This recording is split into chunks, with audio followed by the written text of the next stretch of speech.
My background is I grew up being raised by my mom.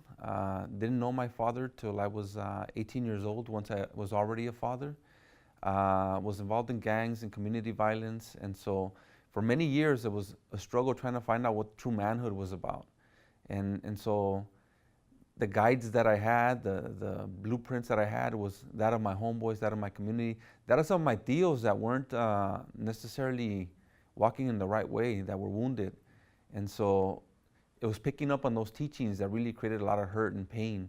And not 2 years later, through my early adulthood, that I realized that's not the way that men carry themselves, that there's a different way. And, and that way has been introduced through these mentors of mine, through the cultura, in which there exist teachings that tell us about what true manhood is about. And so for many years, I've experienced pain and struggled a lot. I wasn't always the person that you see here today. Nobody wants to live their life hoping that they don't get shot. Nobody wants to live their life being hallucinating on drugs. Nobody wants to be in jail, but like, you have to belong to something, and that's what they belong to. Yeah, so some of the challenges that I had growing up, been a lot of them, a lot of challenges, man. You know, I would start off by saying, growing up, my household, there was issues in the household. There was issues being a product of a single parent home, of a home where you know, domestic violence and alcohol abuse was a big contributor of.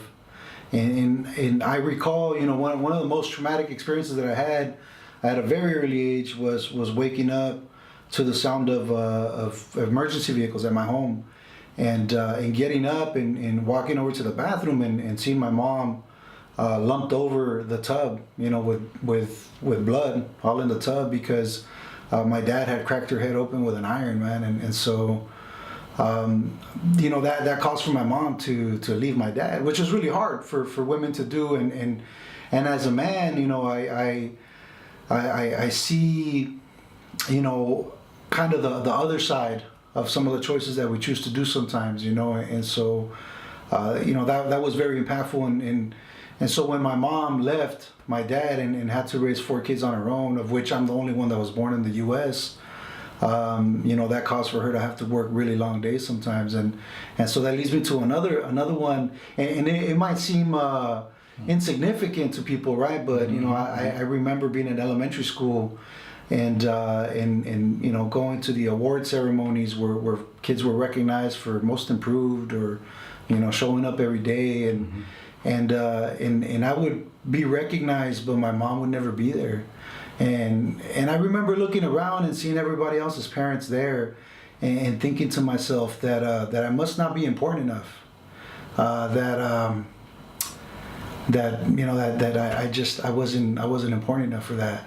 And so that affected me for the rest of my life, because it caused me to accept that that I didn't deserve more in life. And so I always became complacent and okay with whatever it is that I could get.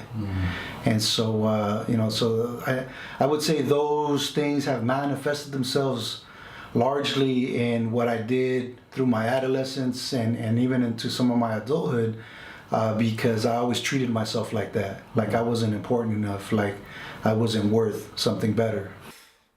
So yeah, basically just grew into the life of the gang, and you know, just it was all around me since I was little. My father would embrace the gang wardrobe on us. I'm talking about little tank tops, little Nike Cortezes, Dickies, and you know, so as far back as I can remember, I wanted to be just like my dad, you know, and everything he was about, which was the culture, the Three Flowers, the Dickies, the white pants, the oldies, the cars, you know, the way he would talk, stand, the way he would move.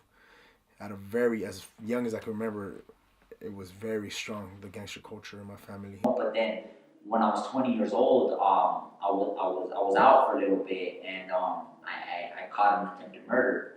I was fighting, some dude got shot in the hood, and I was there, and me and my friend got accused of it, and I ended up getting convicted for it. But through the grace of God, I ended up getting 5 years, 5 years for grave bodily injury and gang association. So right there, like that was like a big thing. Like that was like it was like boom, like this is reality. I was fighting my case. I was 20 years old. I was already a father, and I was fighting my case for a whole year in the county jail, and I got 5 years, and like we're in the gang capital of the world, where there was hundreds of other young kids between the ages of 18, 25 that were getting life. They were getting life. They were getting life. They were getting 50 years. They were getting 40 years. They were getting it, and we all know each other, and we're going to court with each other, and some of them are coming back and forth like, screw it, I got 20 years. Screw it, I got 30 years. Screw it, I got life. And I came out, and I was in that same position. I did it, but however it happened, I ended up getting 5 years, and like that, like wow, like I can't let this opportunity slip by.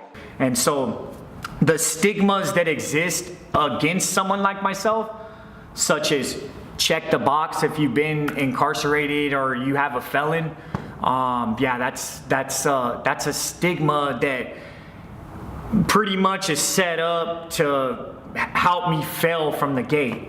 So I have to check that box now and say, hey, I got carjacking, extortion, assault with a deadly weapon while I was in prison. I have to show all my felonies to my prospective employer, and it's hard to get a job out here, as well as it's hard to move forward in life with that on my jacket. I have to go and say, hey, I'm a violent offender, and they have a gang registry. You have to go register as a gang member. So you have to go and sign up, and if you don't, you go back to jail. You go back to jail for not registering as a gang member. And so there's a lot of registries that you have to register on that you can't move forward in life anymore. You're stuck. I questioned my old reasons for living and started forgiving myself for what I felt. Change came in waves. I found a way to write and read to help my heart maintain. I saw my mother cry and bleed, so I wanted to express that pain. My spirit was set free when I wrote my first poem. I know you can hear me. Now I can see clearly. Pen in my hand demanding the truth from what lies buried in my youth.